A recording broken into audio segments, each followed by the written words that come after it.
Hello मेरे प्यारे प्यारे दोस्तों। तो इस वीडियो में हम दो टाइप के क्वेश्चंस की बात करने वाले हैं, एक स्टेटमेंट वाले क्वेश्चन और एक असर्शन रीजन। आप सबको ही पता है कि इस टाइप के क्वेश्चन का जो ट्रेंड है वो पिछले कुछ सालों में बढ़ता ही जा रहा है, लगभग पिछले 2 सालों से हम मान के चलते हैं।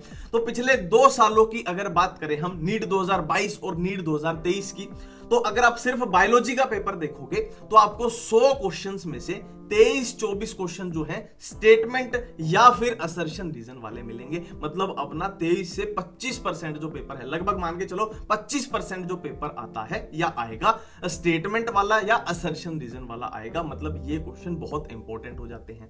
अब देखो बहुत सारे बच्चे क्या है, कुछ लोगों के भी देखा मैंने, वो बताते हैं कि यहां से आ सकता है स्टेटमेंट वाला क्वेश्चन, यहां से असर्शन रीजन आ सकता है, जहां पे ड्यू लिखा हुआ है, जहां पे बिकॉज लिखा हुआ है एनसीईआरटी में। भाई अगर आप ढूंढने गए ना कि कहां से स्टेटमेंट वाला क्वेश्चन आ सकता है, कहां से असर्शन रीजन आ सकता है, तो एनसीईआरटी की हर एक लाइन आपका है ना क्वेश्चन बनके खड़ी हो जाएगी। तो ये तो इम्पॉसिबल है ढूंढना एनसीईआरटी में जाके कि कहां से क्वेश्चन बन सकता है। भाई हर एक लाइन से क्वेश्चन बन सकता है, हर एक लाइन ही एनसीईआरटी की जो है वो स्टेटमेंट है। अब देखो, अब बात करते हैं एक एवरेज स्टूडेंट की। देखो मेरे को अच्छे से पता है कि कोई भी एवरेज बच्चा अगर है, वो एग्जाम में पहले ही एग्जाम का इतना प्रेशर है, एंजाइटी है, ऊपर से सामने दिखा असर्शन रीजन, सामने दिखा इतनी सारी स्टेटमेंट, इतना बड़ा क्वेश्चन है, वो 50% तो वहीं हार मान लेता है कि ये तो मेरा गलत होएगा, उसको डरते डरते करता है और वहीं पे गड़बड़ी हो जाती है। तो आप किसी भी बड़े क्वेश्चन में जहां पे बहुत सारी स्टेटमेंट हो, जहां पे असर्शन रीजन आपको दिख जाए, उसमें आप बिना डर के उस क्वेश्चन में कैसे एंट्री लो, तो उस साइकोलॉजी को समझेंगे कि भाई एग्जामिनर की साइकोलॉजी और जो पेपर करके आएगा जो बच्चा, एक एवरेज स्टूडेंट की बात कर रहा हूं, क्योंकि भाई टॉपर वाला तो कर ही लेगा, जाहिर सी बात है, उसको तो क्या ही बताएं।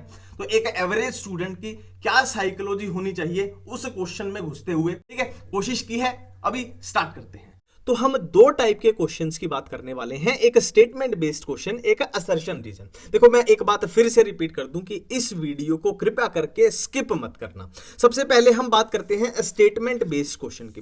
देखो स्टेटमेंट बेस्ड क्वेश्चन के लिए आपको कोई अलग तरीका यूज नहीं करना है, कोई अलग तिकड़मबाजी नहीं लगानी है। सिंपल सी बात है, अगर आपको एनसीईआरटी आती है तो स्टेटमेंट वाला क्वेश्चन आपका होगा ही होगा, बिल्कुल ठीक होगा, ठीक है। तो इस टाइप से स्टेटमेंट वाला क्वेश्चन आता है कि बताओ, सिंपल सा पूछा जाएगा कि आपको 4-5 स्टेटमेंट दे दी जाएंगी, उसमें से पूछ लिया जाएगा कौन सी करेक्ट है या फिर कौन सी इनकरेक्ट है। तो ये नीट 2023 का क्वेश्चन है। इसमें बताओ भाई, देखो a statement, basophils are the most abundant of total WBC. तो भाई टोटल डब्ल्यूबीसी में सबसे अबंडेंट होती है न्यूट्रोफिल, मतलब ए तो हो गई गलत। अब इसमें से करेक्ट कौन सी है, तो जिसमें ए आ रहा है वो तो ऑप्शन नहीं हो सकता। बी बढ़ते हैं, basophil secret histamine, serotonin, heparin, बिल्कुल ही सही बात है, मतलब बी सही में आएगी। तो बी सही किसमें आ रहा है, इसमें बी सही आ रहा है, बाकी में बी है ही नहीं, तो डायरेक्ट आपका आंसर ये वाला हो जाएगा।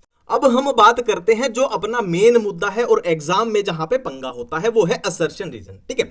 अब देखो यहां पे दो चीजें हैं, एक है असर्शन, एक है रीजन। अब असर्शन का मतलब अगर आप हिंदी में देखने जाओगे तो असर्शन का मतलब होता है दावा, कि उन्होंने एक दावा किया है। एक लाइन वो आपको लिख के दे देंगे कि उन्होंने असर्शन दिया है, मतलब एक दावा किया है, ठीक है। अब दावे का रीजन नीचे दिया होगा दूसरी लाइन में कि इस दावे का ये रीजन है। अब देखो यहां पर थोड़ा सा पेशेंस रखना, ठीक है, और मैं बहुत अच्छे तरीके से समझाऊंगा कि ये असल में इसका मतलब क्या है और इसके क्वेश्चन को सोल्व कैसे किया जाएगा, ठीक है। देखो ये मैं आपको एक रोहित और मोहित के बारे में बताता हूं। रोहित और मोहित दोनों सगे भाई हैं, जैसा कि देखने में भी लग रहा है कि रोहित जो है बड़ा भाई है, मोहित जो है छोटा भाई है। और रोहित मोहित से कितना बड़ा है, तो भाई 2 साल बड़ा है, और रोहित जो है एमबीबीएस की डिग्री कर रहा है। तो ये मैंने आपको बातें बता दी कि रोहित मोहित का बड़ा भाई है, कितना बड़ा है, 2 साल बड़ा है, कौन सी डिग्री कर रहा है, एमबीबीएस कर रहा है, ठीक है। अब देखो ये कहानी मैंने टाइम पास के लिए तो सुनाई नहीं। अब देखो आपके सामने असर्शन आ गया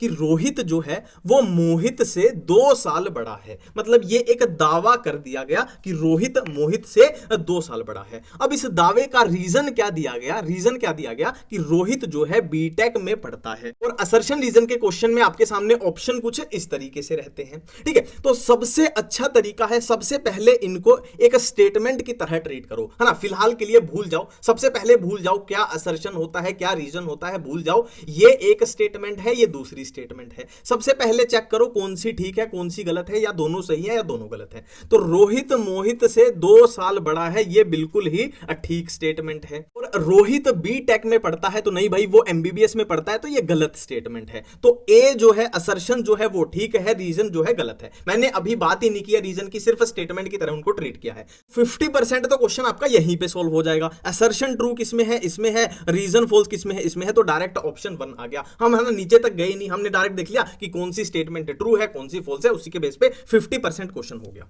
ठीक है, अब आपके सामने इसी असर्शन का अगर ये रीजन आ जाए कि रोहित एमबीबीएस में पढ़ता है, तो देखो अब असर्शन तो अपना ठीक था। मैंने क्या बोला, सबसे पहले क्वेश्चन को स्टेटमेंट की तरह ट्रीट करो। ठीक है, तो ये ठीक स्टेटमेंट थी, और ये रोहित एमबीबीएस में पढ़ता है, ये भी ठीक स्टेटमेंट है। तो भाई दोनों ही ट्रू हैं, तो 1 नहीं हो सकता, 2 नहीं हो सकता। अब देखो दोनों ही ट्रू है, मतलब असर्शन रीजन दोनों ही ट्रू हैं, तो ऑप्शन 3 हो सकता है, और इसमें भी ट्रू है, मतलब ऑप्शन 4 भी हो सकता है। अब दोनों में से एक्सप्लेनेशन देखते हैं। अब देखो क्वेश्चन की साइकोलॉजी समझो कि रीजन, अब देखते हैं रीजन होता क्या है। देखो रोहित एमबीबीएस में पढ़ता है, इस बात का मोहित से, वो 2 साल बड़ा है, इस बात से कोई लेना देना ही नहीं है। ठीक है, रोहित का मोहित से 2 साल बड़ा होना और रोहित का एमबीबीएस में पढ़ना, इन दोनों का आपस में कोई लेना देना ही नहीं है। तो इस दावे का ये रीजन तो बिल्कुल नहीं हो सकता। तो not correct explanation of assertion, ये 4 आंसर हो जाएगा। अब मैं एक और क्वेश्चन आपके सामने देता हूं। ये रीजन आपके सामने आ गया कि